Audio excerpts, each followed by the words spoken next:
We're finding out the FBI has broken the law. They has broken the law.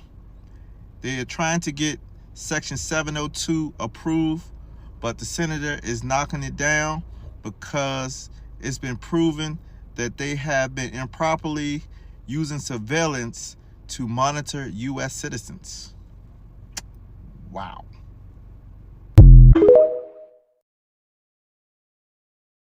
I could be wrong, but I feel like part of the reason that I've had such a hard time trying to find anything about my ancestry has been because of my extra fingers. A buddy of mine told me he used to be a Marine. He was telling me how he found out in the Marines that they're actually hiding that it's apparently a form of giantism. Like, in some sort of way, a lot of us actually that have 12 fingers and 12 toes, apparently we're related or connected to the giants in some sort of way. And to be honest with you, with everything that's been going on, I honestly and truly, and with how corrupted those DNA tests are, I wouldn't put it past us. I wouldn't put it past any of us. I honestly and truly do believe that we either connected to giants in some sort of way, or that has something more to do with Christ than what we think. For the longest part of my life, even up until now, with my extra fingers alone, I felt alone in this world like a motherfucker, because I've only met somebody that had 12 fingers like me. It was an older guy. We called him Uncle Joe, just like Uncle Ruckus. He wasn't actually related to the family, but we called him Uncle Joe though. And he had 12 fingers like me. He was the one that actually taught me how to get used to it, because a lot of kids used to give me a hard time and pick on me growing up, about it. So meeting someone like Kim really did help, and seeing all these people online that got 12 fingers and 12 toes really touches my heart, because I hope that little girl see this video, when she get older, and all the other people that got 12 fingers, so she know that she ain't alone in this world. You feel me? That's what's up. Nobody talking about how creepy and sinister it is for Juice WRLD's girlfriend to be selling things from his body, like his teeth, his locks, and even his boxers. This is not the first time she has been seen advertising on eBay things that belong to Juice WRLD, including gifting her boyfriend one of Juice WRLD's watches. But why in the Sam hell is she selling his actual locks, his hair, on fucking eBay? This only leads me to believe that she had these things because she was a part of his death. A lot of people don't know about sacrifices in Hollywood, but the description of things that she is selling on eBay matches the description of items that are used when someone is trying to harvest your power or energy. And I don't care what anyone says. No one even realizes that the death of Juice WRLD was initially ruled unexplained. That's the most sad is that the caption that she used, another batch of Jay's shit, need money for boyfriend's bail money. Mystery dirty laundry pack, 1 of 10. His Supreme boxers. Preserved juice dread. His dreads are in this picture all the way to the right. And then you're selling, she's selling his teeth, you guys. She's selling his sharp tooth and his molars for $100 to $250 to $1,000. And even 1 vial of Juice WRLD's juice. What the hell is going on? LIABILITY, you need to be burned at the stake. What never made sense to me is how when Juice WRLD was initially found dead, right? Cook County ruled this death unexplained. Immediately, it was unexplained. So the Cook County Medical Examiner official initially determined the cause of death as unknown, right? And then they went back in January of 2020 and said that Higgins died Juice WRLD, died of toxic levels of oxycodone and codeine present in the system. We all know that he struggled with substance abuse, but there is something really weird about what happened in totality. If you don't understand how black magic works, I'm going to read to you this little excerpt. And it said, how does a regular death curse work? The main thing which distinguishes a traditional curse from a voodoo curse or revenge spell is that a traditional curse is an informative energy program which sticks to your karma or subtle body. So I'm going to skip all the way to the top. It says, having clung to you, a death curse starts looking for your weak spot, influences it, and reduces your life. For example, it finds out if you are a risk taker, it will make you fearless. Thus, you will start racing, traveling, and doing dangerous things. If you like taking drugs, it will make you a drug addict, and you will die of a drug overdose. And if this spell is casted on you, this is what happens. The spell kills the victim by A, causing a fatal disease, B, forcing the victim to commit suicide, or the victim gets killed in an accident or during a robbery attempt where they are murdered. It turns out that a voodoo revenge spell can influence its victim's mind, energy body, and karma density. Speaking of the energy body, voodoo black magic spell devours all the energy it has. As a result, any alignment ends up being severe terminal disease such as cancer or substance abuse and fatal death. In order to enact that spell on someone, you need their teeth, hair, one thing of their personal body, so something they wear, something they use often, which is all the shit that girl is selling. And I know some people are going to get out here and be like, oh, you're going to accuse somebody of doing a voodoo spell? Hell yeah. Have you seen LIABILITY? And for her to be selling Juice WRLD stuff like that anyway, someone should have been talking about her. R.I.P. Juice. And we're going to get to the bottom of what really happened to you. I understand that it's a drug overdose like everybody else in the 27 Club in Hollywood, but I'm not buying it. And I love Juice WRLD. And then she said the only reason she is doing it is because her boyfriend needs bail money. Put that bitch, burn her at the stakes. Is one prison content creator about to shut down the entire U.S. prison system for one day that would trigger the National Guard in multiple states? Perhaps if you're part of the prison TikTok community, you're asking yourself, who has the kind of juice that could shut down the entire U.S. prison system for 24 to 48 hours? And what would happen? Well, they call them influencers for a reason. If any of these prison content creators were to get on board with the idea of a nationwide prison worker strike, essentially the prison workforce would not show up at each and every institution across the United States. Most of these states do not pay their workforce to cook the prison food, to take care of the laundry, because it's done by prisoners themselves. And I can tell you, a lot of these prisoners have contraband cell phones. They're practically sold on commissary these days. Believe it or not, a lot of people inside prison are on TikTok and following prison content creators like JD Delay, Jessica Kemp, Burner420, and many others. These social media content providers have accounts that have millions of followers, and many of them did time themselves. Truth is, it just takes one of these prison TikTokers, but a group of prison TikTokers called the Commission have now aligned themselves to support a boycott of the prison industrial complex to bring awareness to the predatory pricing and necessity to assist low-income families with tablet calling, texting, and much more. Another reason why these prison TikTokers are doing this national boycott of the prison industrial complex to coincide with a national prison workers strike is to also bring awareness to the wages that prisoners are paid throughout the U.S. prison system. And what about you, player? Are you a prison wife? Are you a shot caller? Are you someone behind prison walls? Are you going to be supporting the boycott? Are you going to be showing up for work that day? Are you a prison content creator, and are you going to help the Commission? Did attempt to kill me or kill me like they killed Michael Jackson or JFK, or Aaron, what's the guy's name? Aaron Carter, the guy who wanted to talk to me about the Harley Pasternak situation. If they did do that, they would say, oh, it's Ye's mental health. So I own half of Sony's publishing, and I'm leaving them, and they're very angry at me. And Tommy Mottola is a devil.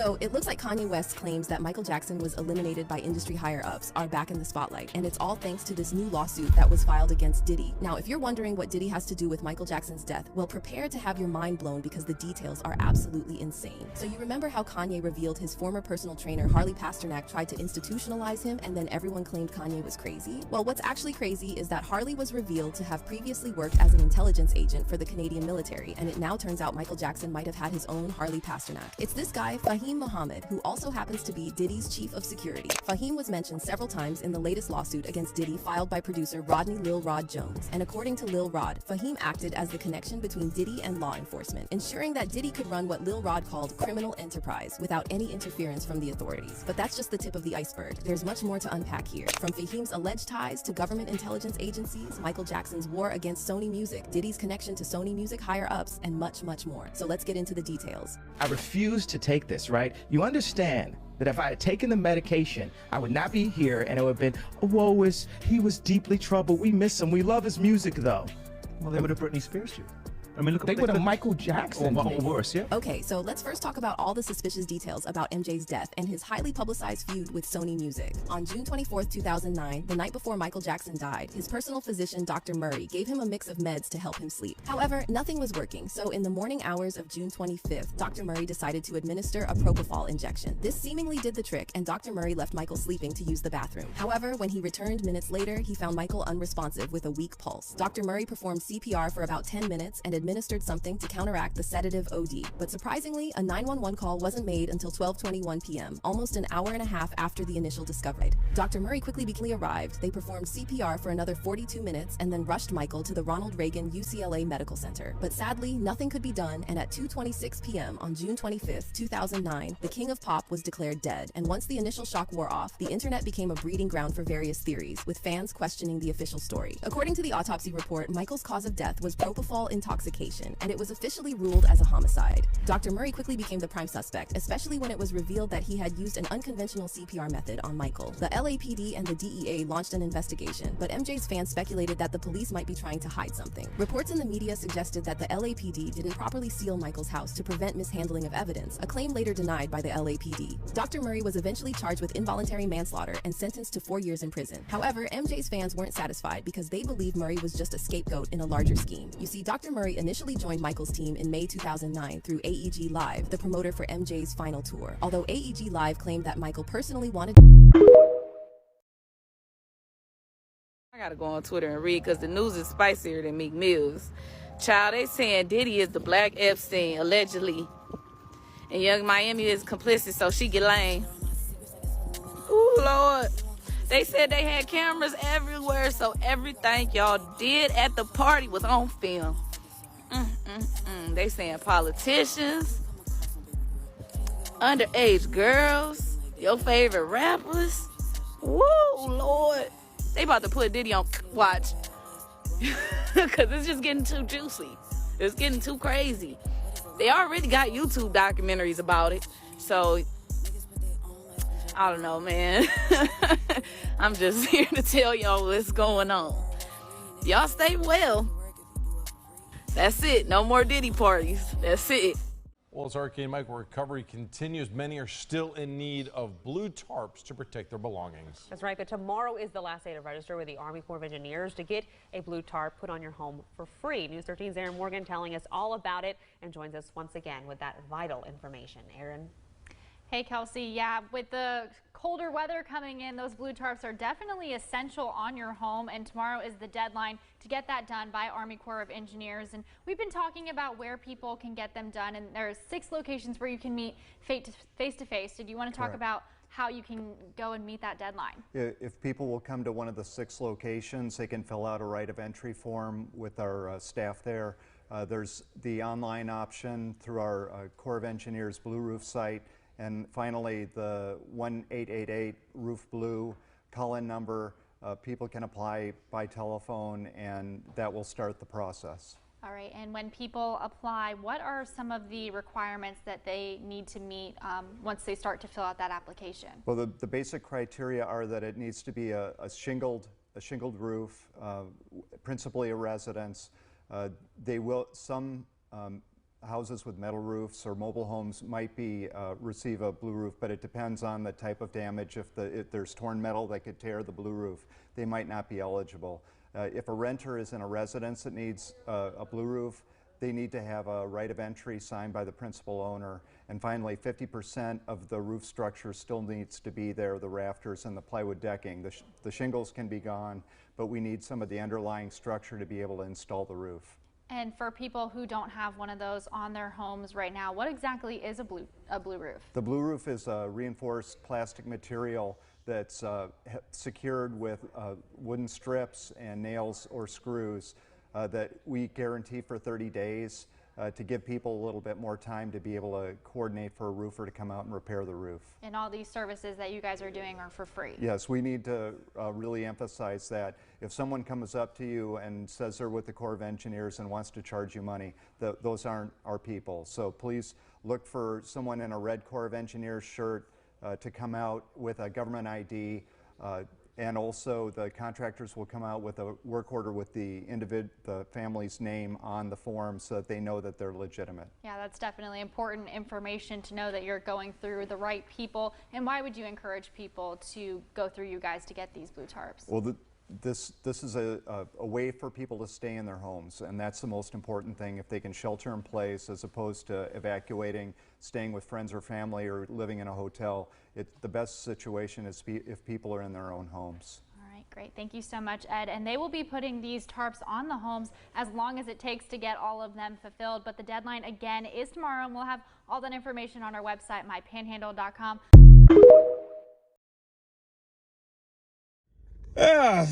Ladies and gentlemen, oh my goodness. So according to certain sources, they discovered Mansa Musa's grave site.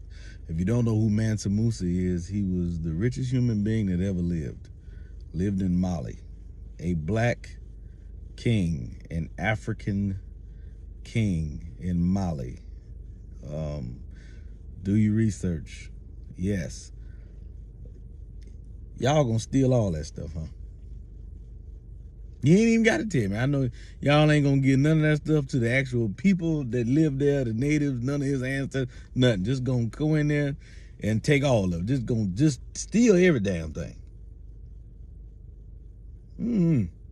Y'all don't be worried about heaven. Y'all don't, I mean, come on, man. I mean, I had time. Y'all done discovered a lot of stuff. Y'all done discovered. Y'all gotta learn how to leave people. Why y'all always digging in somebody's grave? Huh? Why can't you just mind your damn business? Why y'all got to go, well, we dug up the grave? Who? What kind of ignorant ass person to go dig up somebody's grave? Y'all going to steal all that stuff. What happened? Where we gonna put it in a museum? Somewhere in France or Europe, some damn where.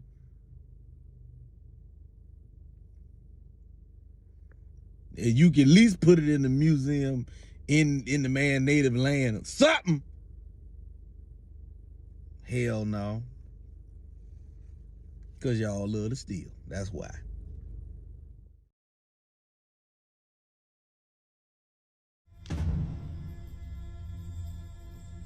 I must take your heart. I must weigh your heart. Against a feather. I can already tell you who wins. I lived my life, good and bad. Definitely not light as a feather.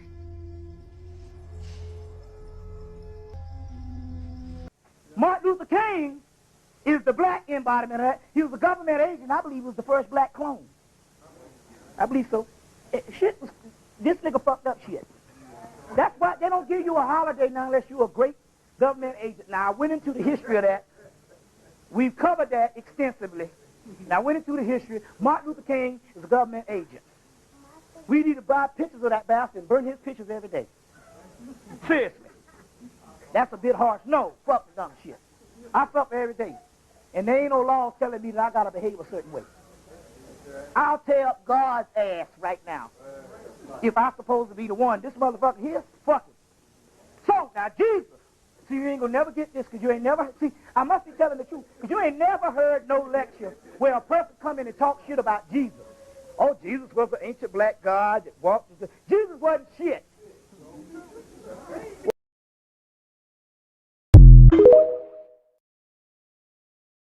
When we say pick-me's are dangerous, guys, girls are dangerous, women who do things for male validation and male attention are dangerous. Mahogany Jackson. Every time I hear something different about her story, y'all know it never changes. Is the ringleader, is her name Taja? Was that girl. Imagine you with your girlfriends, you think you good, nothing finna happen to you.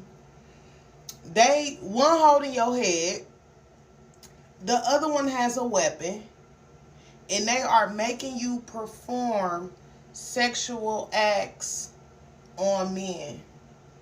These are women doing this. Instead of letting her hair go and taking the weapon off her, turning it on them, and they jumping the dudes, whatever happens, happens, they hold their girlfriend hostage, making her do all these things. This is all for male validation. I do believe that money was part of it. I do believe that. They wanted her little coin. But if you gonna set your friend up to rob her, she be robbed, that's the end of it. Whatever happens, happens. The fact that this escalated to SA, it escalated to murder. They been hating on her. They been didn't like her. They been jealous. And they been waiting for something like this to happen to her. In the same way, being desperate, now I'm not calling Mahogany desperate, but the same way being desperate for a man can get you in some fucked up situations. Once you get that man and he found out you desperate for a man, being desperate for friends can also lead to the same things, because you ignore all the red flags. You ignore that, hey, this girl ain't shit. Hey, she done did this, that, and the third. If it could be her, it could be me. There's no way these are her friend group's first time showing their true colors, that they dangerous than a bitch.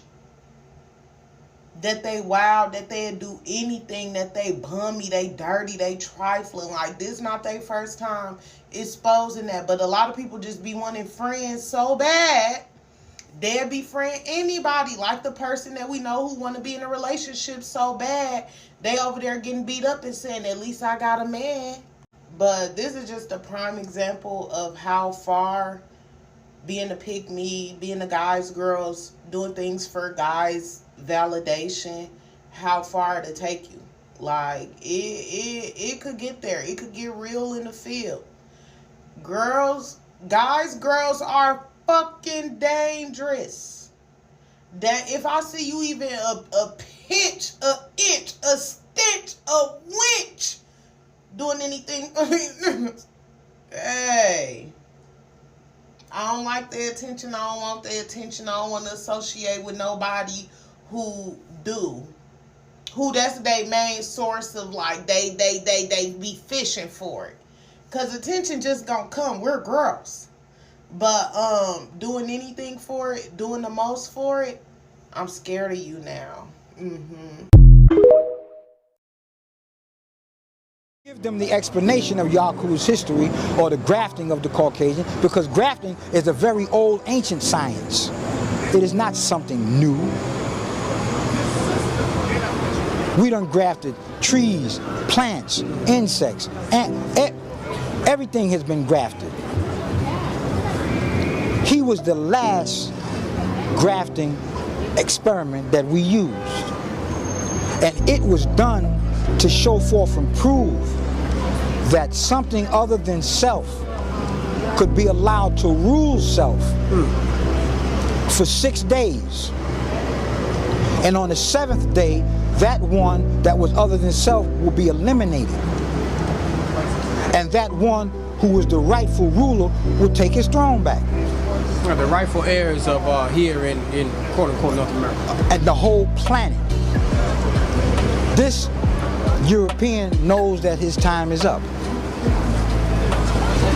Mentally, physically, spiritually, genetically, everything in the universe is turning against him. He is the only person on the planet that the sun kills. The sun gives life to everybody else. Peace, Lord. The sun gives life to everything and everybody except him. So when we understand this, we'll have a better appreciation for who we are and what our purpose is. We lack right now unity amongst ourselves. And he knows this. And he does everything in his power to keep the unity of us as the people stagnated, separated. Because he knows once you come together, the game is over. This one that he has here in the wilderness of North America, termed so-called American Negro, is the head. And the whole world is waiting for us to make a move. And when we make a move, everybody gonna make a move. But we gotta first take this serious and understand we at war. Yeah, like your whole. And when you at a war, you study your enemy. You learn his strong points and his weak points. No one knows this devil better than we do, because we've been here with him since he's been here. We raised him. No one wants to hear this, no one wants to accept this, and that's all right. But it's a fact. I want you to watch this man right here. Whenever you're out of your energy, your natural state, this is what you should do. What he's doing is not only building an energy shield around him and tapping into his own electromagnetic biofield, he's calming his energy down. He's also lowering his oxygen, slowing the world down so that he can tap into his essence, just like you can. When you do things like this will help you not only relax, this will help you tap into your cellular energy to calm your cells down. All of your emotions are energy in motion. So sometimes the motion of the ocean is raging and tides. So you have to slow it down, be calm in order to go back to your natural state. Dis-ease is coming out of your natural state. Most of your diseases start from an emotional state first. And stagnant electricity builds up over time. He's releasing stagnant electricity, especially if you're in the healthcare field. You deal with a lot of mental aspects and psychological aspects of the job. So if you can get a moment to do something like this in the bathroom or in a private space or outside, even better, in the sun. I know it's hard to put your feet in the grass at work because you got your shoes, but if you can do that while you're on lunch or something, and even if you're in an office building or any position, doing this right here, this will help you calm down, relax, and balance.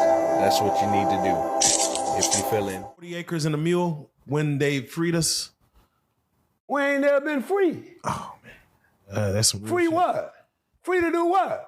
That's some free to go get a white man's job and go watch some football and watch some basketball and buy a little old jewelry.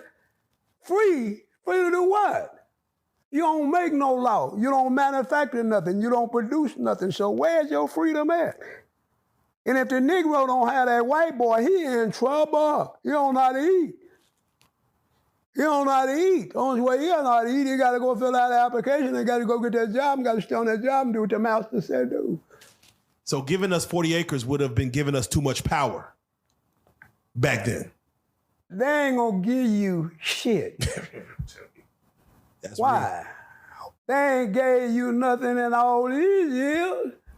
They give an immigrant a refugee, more than they get slave descent. Now, they might give you something because you got a Nigerian. You considered an immigrant. I go up there and ask them something, well, yeah, I'll give you shit. You got to still take what you want. Fuck you. Excuse me, ma'am, I'm sorry. No, please. No, I'm sorry. Yeah, but they ain't give you nothing. They ain't giving you nothing when they give you 40 acres and a mule. They come over here and took this land from the Indians. Now how they gonna give me something? This God's land. God put this land here for man. You done gathered it all up. Now you gonna dictate to what you gonna do on it too? That 1700 law? Man, that shit don't work no more. Everybody over here now. Every tongue is in America. America's Babylon. And everybody hate one another. They all doing one another every kind of way. If a person got a country to go to where's a culture, why did he leave that country where's a culture at to come over here where there ain't no culture? Especially, we ain't no culture. Black man ain't no culture. He gave up his culture. He didn't want to follow what the slaves done or what the slaves passed down. He did what Dr. King said do. He went and got that white boy's education. Now he that white boy. And he think that white boy is Superman. That white boy ain't Superman. Iran, Iraq, all these countries is rebelling against him right now. Putin would want to fire on him so fast he don't know what to do. Oh my God.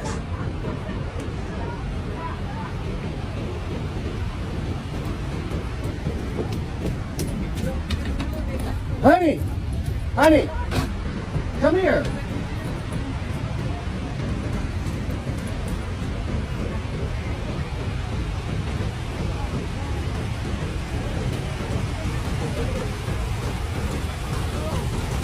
Oh my gosh.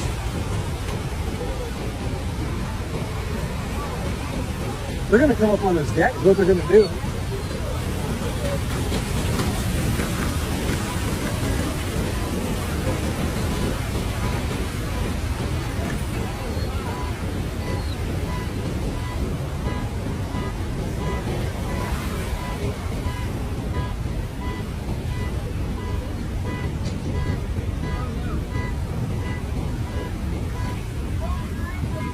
It's a herd of elk. A herd of elk. What the heck? Never seen anything like that